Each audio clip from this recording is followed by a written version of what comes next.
tanan. Karon maayong mga buntag kay na kita nagsimba o nangalagad sa Ginoo.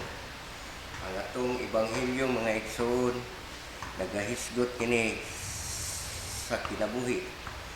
Nagaingon sa iyang pulong nga ang kinabuhi nagagikan sa amahan. Ang amahan mo ang naghatag sa kinabuhi. Nagaingon pagid diri nga magabuhat ang anak kung unsa ang makita niya gikan sa iyang amahan. Busa kung kita mga amahan ang atong gibuhat di maayo, ato nagbantayan kay buo po na ang buhaton sa atong mga anak. Busa kung kita nahigugma sa atong anak, maghimo tag maayo nga mga buhat nga makita nila kay kana sila mubuhat usab sa atong gibuhat. Nuning bantayanan mga igsoon kay kung ang atong binuhatan di maayo, sundon gina sa atong anak gihapon kay nakita man nila.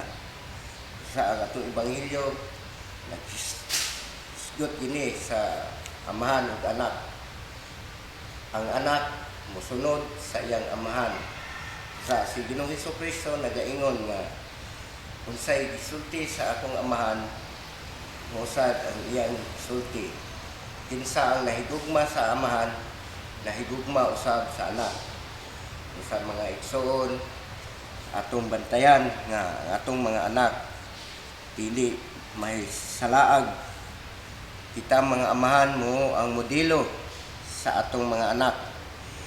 Maghimo kita maayo sa atong mga anak aron sila mosunod kanato. Ang atong mga anak mubuhat kana kung unsay atong gibuhat. Unsay ilang makita kanato, pausab kana ilang buhaton. Kung magbuhat kita di maayo, mao usab kana ilang buhaton.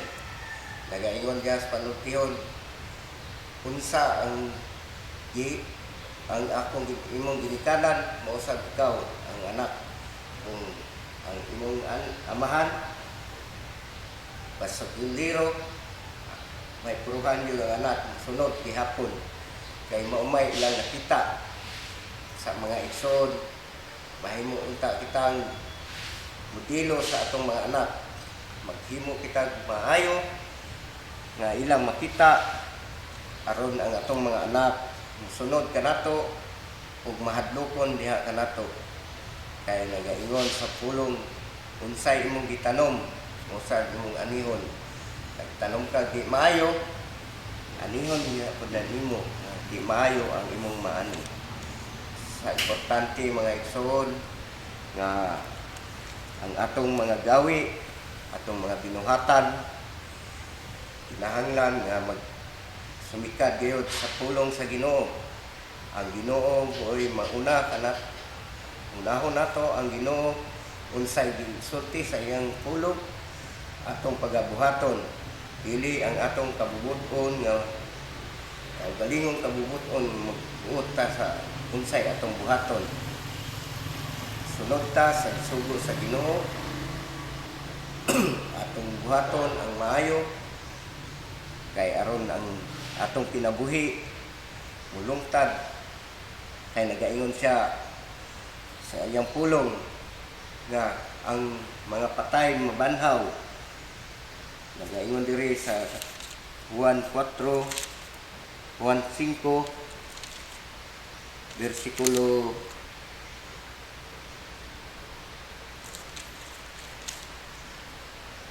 28.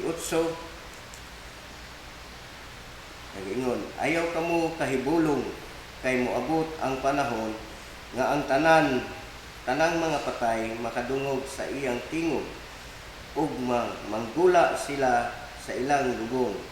Ngadto ang kantong mga maayong binuhatan banhawon ug mabuhi sa dayon. Ug kadtong dautan ug binuhatan mabanhaw apan silutan. Mao ni mga igsoon, kung ang atong binuhatan maayo, mabanhaw ta o mabuhi.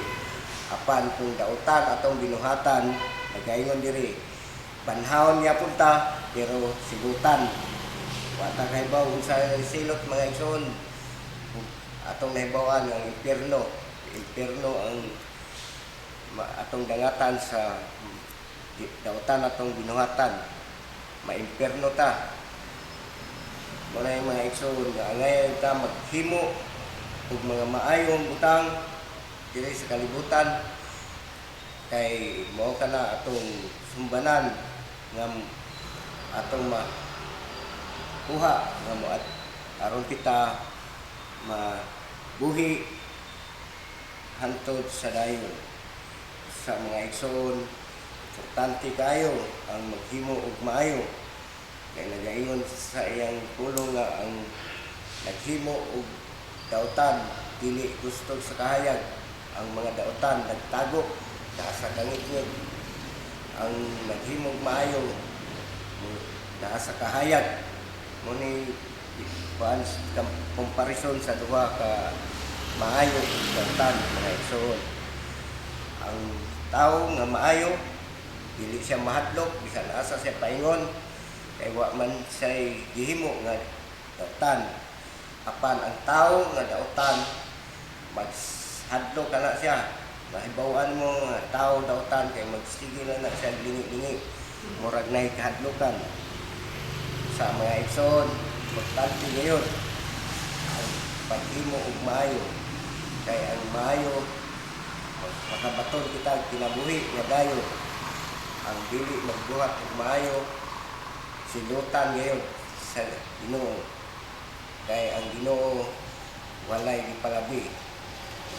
Unsay imong binuhatan silutan ka sigon sa imong binuhatan, maayo man o dautan, kitang tanan silutan.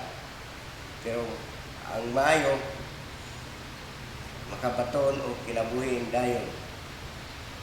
Ang naghimo og dautan silutan sa impierno.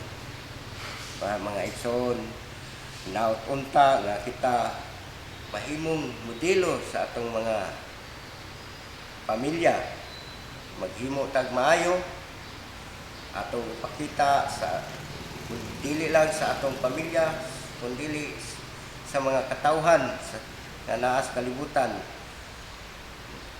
Ato ipakita atong maayong gawi aron sila makaingon nga maayo kita nga Kristohanon, dili Kristohanon nga bunsay, kundi Kristohanon nga angayan sundon sa og modelo sa tanan. Sa mga igsoon, unsa man ang atong mga kahimtang karon, unsa man ang atong mga kinaya, kinahanglan nga ato nang hinahinayon pagbag-o, ipabag-o sa Ginoo ang atong mga kinabuhi o kinaiya. Ang Ginoo tabang kanato kung kita mutuman sa iyang sugo. Nagaingon siya sa iyang pulong nga kung kita mangayo kaniya, kita paghatagan sigon sa makaayo kanato. Kung mangayo ta sa Ginoo, mga butang nga di makaayo sa ato, di gina niya ihatag mga igsoon.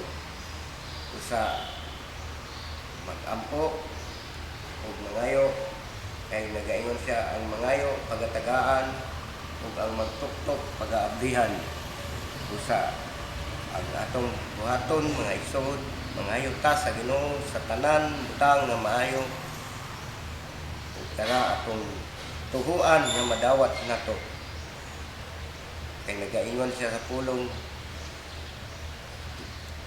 pangayo ug pangamong pagatagaan kung unsa man ang inyong gikinahanglan, kaayuhan sa atong mga lawas,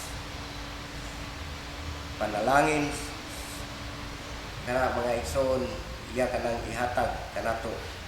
Kay ang Ginoo maluloy-on ug mahigugmaon sa iyang katawhan. Sa mga igsoon, naot unta kita magaduhag ng mga maayong butang aron kita makabaton og kinabuhi dayon. Kana kay Ebanghelyo, palihog na nindot.